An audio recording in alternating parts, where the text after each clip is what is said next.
it's kind of interesting. The message that I prepared, I've kind of had in the back of my head back when I was a deacon, in case I got asked again, and just had thoughts and stuff. So when I was asked, I started putting it together. Well, it's kind of interesting that today in Sunday school, if you were in there, you heard a lot of what I was going to talk about in there today, which I thought was kind of interesting, that Dan would have some of the same passage and the same thoughts and stuff that we talked about as I was going to present today. So I don't know if that was God telling me that this was the right message for the day, or if it was just coincidence or what it was, but here it is.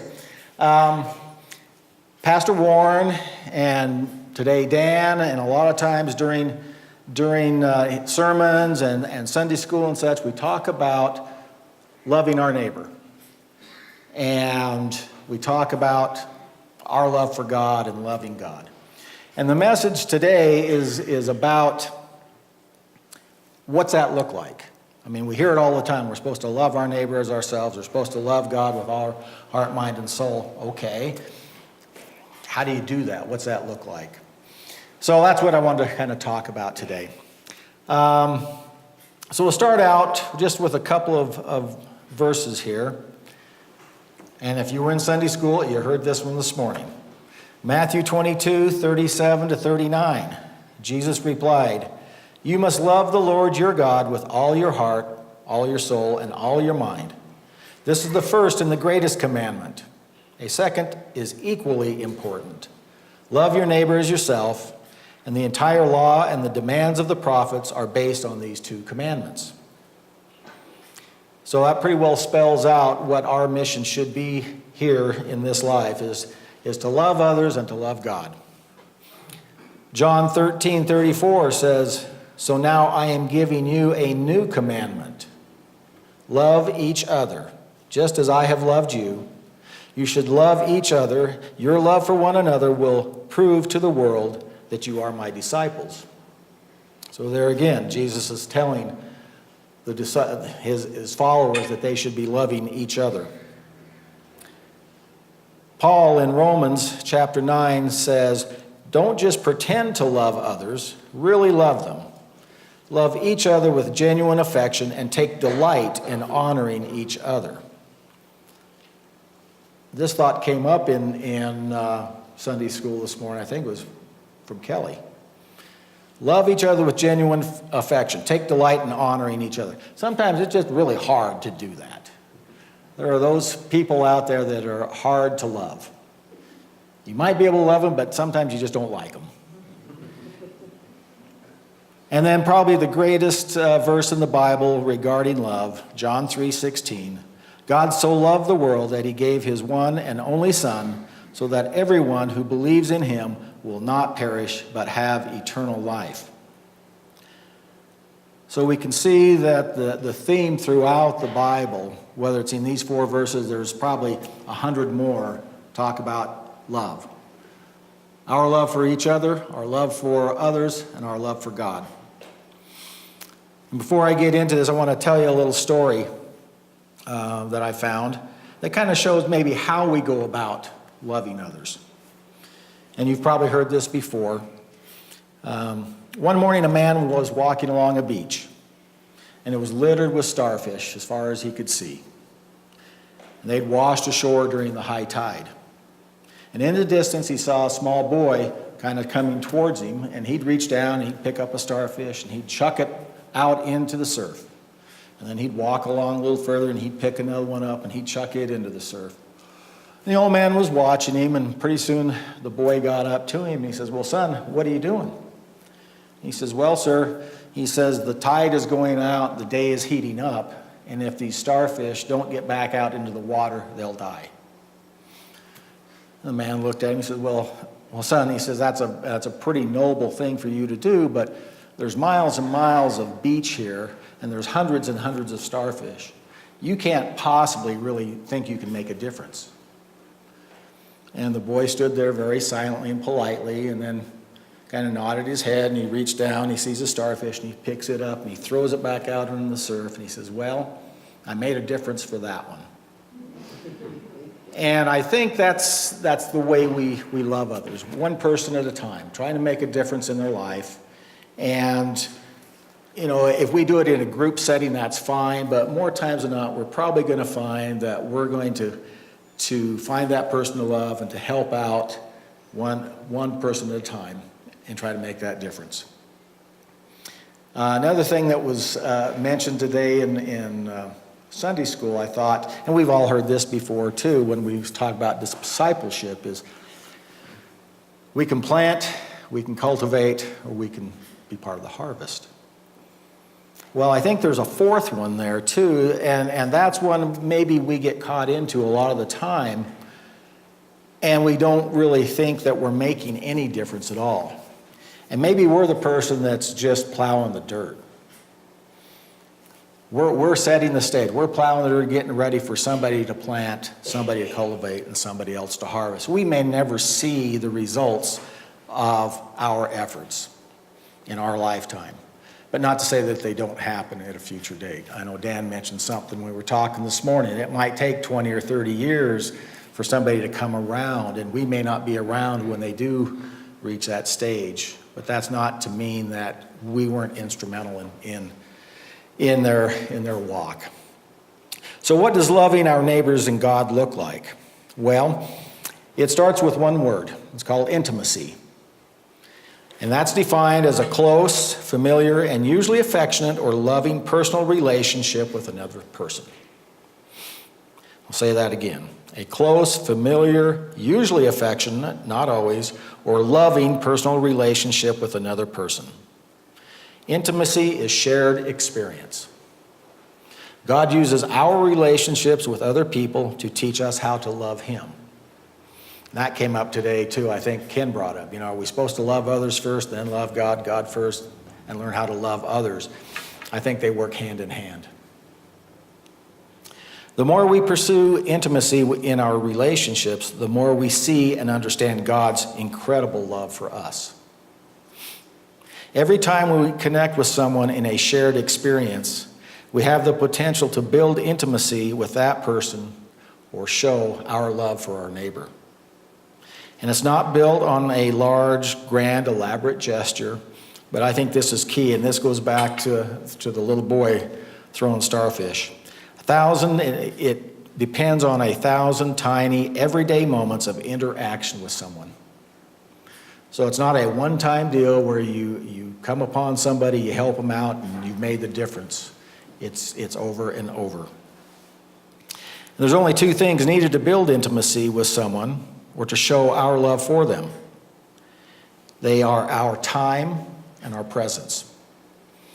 And by presence, I don't mean just being in the same place at the same time, and I don't mean giving them a gift. I mean we need to be present, fully present mentally and physically with that person. We must engage with the other person by talking, by listening, by feeling and experience what they're going through. But this requires something we don't normally have very much of, nor do we really want to share. And that's our time. It seems like anymore our time has become so precious to us, we have a hard time sharing it with other people. But that's why giving someone a gift of time is an act of love. Romans 13, 8 through 10 says, "Owe nothing to anyone except for your obligation to love one another. If you love your neighbor, you will fulfill the requirements of God's law. A lot of the commandments are summed up in this one commandment: love your neighbor as yourself. Love does no wrong to others, so love fulfills the requirements of God's law." So why is love called an obligation? Well, I looked up that definition to see, and it says an act to which a person is morally bound. So we are morally bound through Christ to love one another. We are permanently in debt to Christ for the love He has poured out on us with His sacrifice on the cross. And the only way we can begin to repay this debt is by fulfilling our obligation to love others in return. So do we see that others are fed or clothed or housed as well as they can be. Loving others as ourselves means actively working to see that their needs are met. And it kind of reminded me of, there was a movie a number of years back called Paying It Forward. And this reminded me of that. Christ died on the cross for us, loving us, commanding us to love others. In his stead, we are paying it forward to others around us. So are love and intimacy the same thing? Well, love is what makes intimacy possible, but they are not the same thing. Love is not primarily a feeling or a desire. It's not primarily closeness or just doing what someone else wants us to do. So what is love? Well, the Italian priest Thomas, I think it's Aquinas, said that to love somebody means to will their good. And that doesn't mean to simply have good intentions. To love someone means both to will and to work for that person to become who God created them to be. I think John kind of hinted on this in Sunday school this morning in a remark that he made. This is the kind of love Jesus understood and taught. And this was a new concept during his day, and his followers came up with a term to reference that kind of love. And we've heard this before. They called it agape. This term was used to express the unconditional, self-sacrificing love of God for his children, which they were committed to reciprocate and practice towards God and among one another. That's intimacy, time and presence. And we're talking about willing, where was it?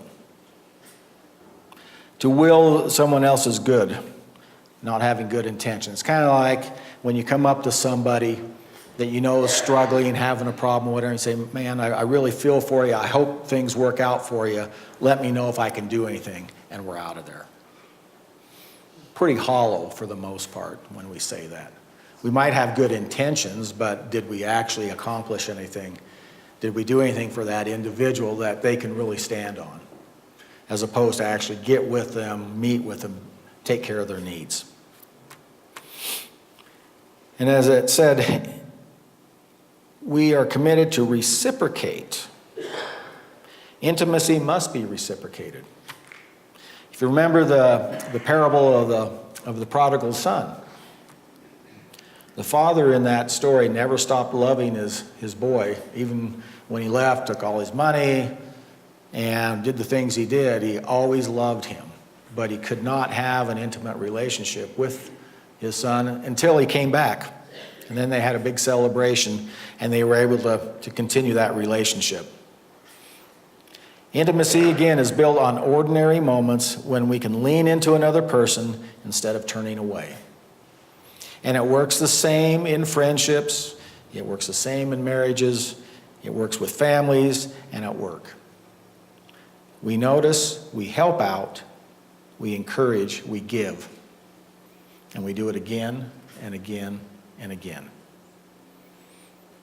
Those are everyday moments of interaction. Time and presence spent with individuals. The more we can develop a relationship with others, the more we can love them. And the more we can increase loving God and develop our intimate relationship with him. So how do we develop an intimate relationship with God? We talked about what it is and such, so how do we do it? Well, we do it the same way we do with anyone else. Everything that applies to our relationship with other people pertain to our relationship with God. The same obstacles that get in the way of our achieving intimacy with other people tend to get in the way of our relationship with God. Now, I will say right there, hopefully that's not somebody we bristle at, as Kelly indicated, or that's hard to like when we're talking about our relationship with God. But not spending enough time with him, not being fully present with him, not getting to know him, taking out our frustrations and not paying attention to him and not seeking his will for our life. There again, we talked about this morning. How do we do that? Well, we need to be in prayer We need to seek what that will in our life is. We need to be in the Word to read what has been written and how we're to act and how we're to relate to others and back to God. God understands intimacy, time and presence. I hope you remember that today. They say if you say something like 3 or 4 times, people get it. Time and presence. He tells us so in Psalm 23, and I'll paraphrase this. The Lord is my shepherd, I shall not want. He leads me beside quiet waters, and he restores my soul. There's presence right there. Even though I walk through the valley of the shadow of death, I will fear no evil, for you are with me. Presence and time spent. We are never alone. The gospel is an invitation to an intimate relationship with God. We are never alone at all. We can take that to the bank. And even though we cannot see him, he's always present.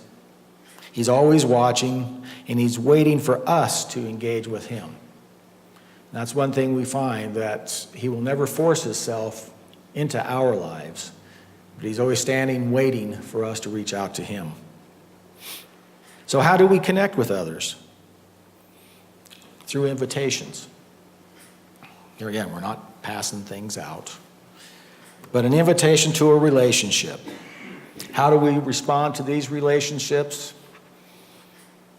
And this is the same with God or with each other, with our neighbor who's hard to like. We can accept them. We can reject the invitation. We can ignore the invitation. And Jesus was a master of intimacy, and you'll notice his invitations to connect with other people were quite fearless in the face of possible rejection. He asked a Samaritan woman to give him a drink from a well she was at which began a conversation that would change her life. And as you remember, in that day, Samaritans were people that they just didn't normally associate with. He noticed a tax collector sitting up in a tree and called him to come down, and then invited himself to join him for dinner at his house. Opened a conversation there. He noticed little children that everyone else shooed away and invited them to come to him and be blessed. Time and presence, what it takes to establish these relationships. And you talk about the invitations, something that we can relate to today. I mean, how many times has somebody asked you, or you've asked somebody else, hey, why don't we get together and go to dinner tomorrow night? Get together and visit. Okay, you've got 3 answers. You can accept, sure, I'd love to do that. What time, where are we going to go, that type of thing. 2, you can reject the invitation. No, I don't think I want to go. I don't care for that place. I'm going to be busy. I can't go. Or you can ignore the invitation when it's asked. I don't know. I'll let you know if something I want to go do. Now you think about Jesus' invitation to us. How do we handle those invitations that we read about in the Bible or we hear through our prayers? Do we accept them? Do we reject them? Do we ignore them? Throughout his life, Jesus pursued intimate fellowship with everyone from fishermen to tax collectors to soldiers. And he gave the greatest invitation ever offered in 2 simple words. Follow me. God will continually invite us to connect with him, and he doesn't give up. But he also does not force himself on us.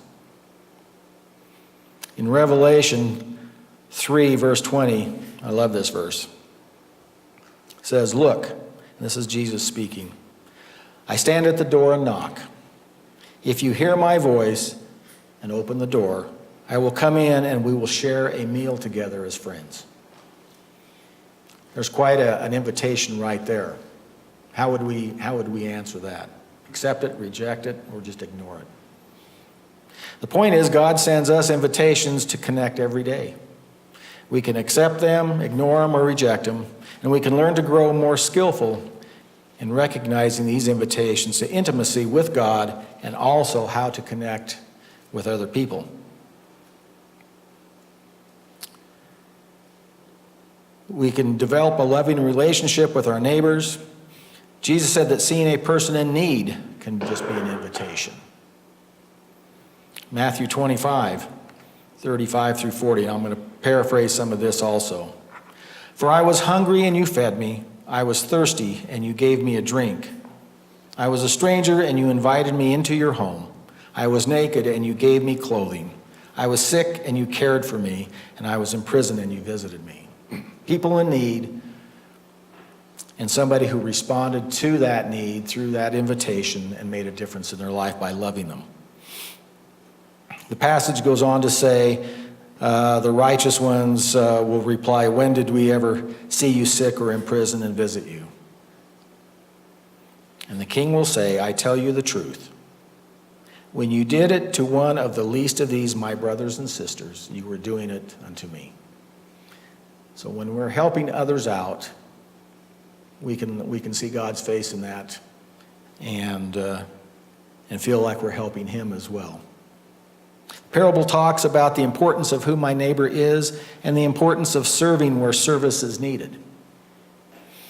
It focuses on the fact that we should love every person and serve anyone we can. Such love for others glorifies God by reflecting our love for him. So I was thinking about that, thinking about some of the ways that we here in this congregation love on our neighbors through invitations and spending our time and with our presence. First of all, Ken mentioned it this morning, our food distribution team. Whether it's 95 degrees outside and you're sweating and the wind's blowing, or it's 15 degrees out and you got all the clothes on you can, or the rain's coming down or whatever, that group of people show up every month. And for I was hungry and you fed me. We're providing food to individuals who may not be getting meals anywhere else except through the food that we're providing. And you've developed relationships with those individuals as they've come through the line. Think of all the dog biscuits that have been given out. How about our Crown Street program and our advisors? They've got a group of kids that they've developed. A lot of them are sitting up here. And not only do they just spend time with them an hour on Sunday going through lessons and crafts and doing things, but they spend a lot of time with them outside of here in activities, time and presence, getting to know those kids, trying to figure out where they're at in their lives and what their needs are so that they can love on them and bring God's love to them. How about our Samaritan's Purse team? Traveled from here to Houston earlier this year. Spent a week down there. People we never knew. But you look back at that passage. I was thirsty, gave you a drink, and I was a stranger, you invited me into your home. How about you showed up when my home had been destroyed and took care of me? That team spent a week working in people's homes, and if they were lucky enough to have the homeowner around, we were able to develop relationship with those homeowners, get to know their story, listen to what was going on in their lives, and love on them. And who knows, there may not be anything that comes out of that, but just the fact that we were there in Jesus' name, doing the work for people we'd never met and coming from all over the country to do it, not just our group, but all kinds of groups.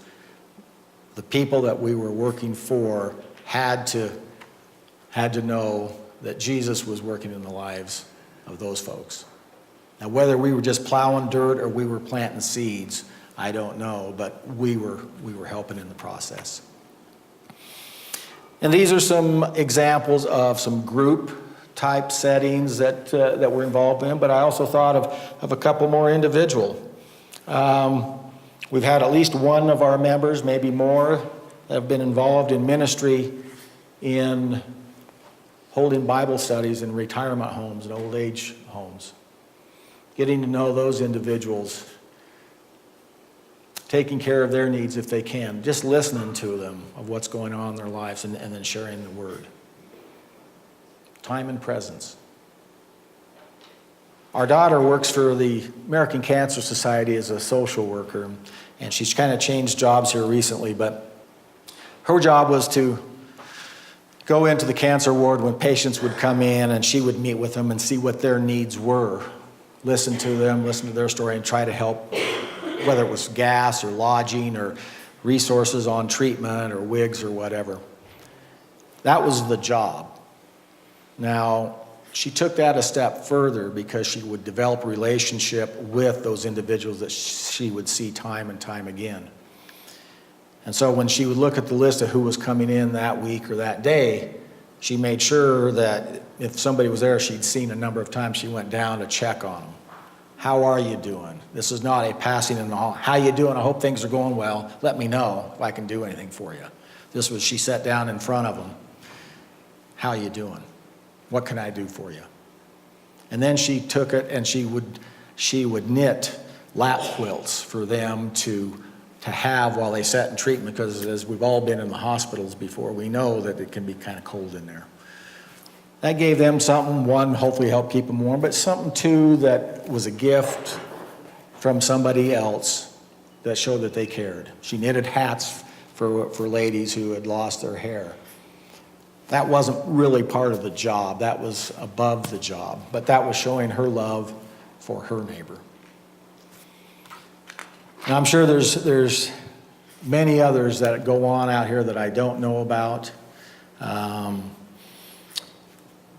So I congratulate you on the things that we are doing, but there's much more that we can be doing. Just remember, Jesus is knocking at the door, wanting to develop that relationship with you. You're going to accept his invitation, you're going to reject it, you're going to ignore it. I would urge you to welcome his presence into your life, if for no other reason than because it's important to know that we are loved and we are not alone.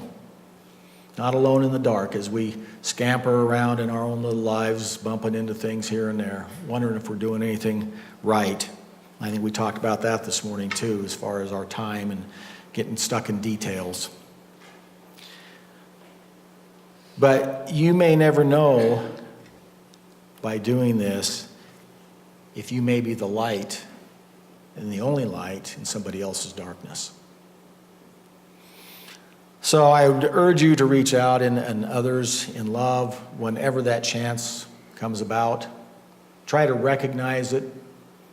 Be in the Word so that you know what God's will is for you and how you can benefit others. And by benefiting those folks, you build your relationship with God. Karma's got a video for us as we kind of close up here. Kind of shows maybe what happens if you spend your life in service and loving others once we reach heaven.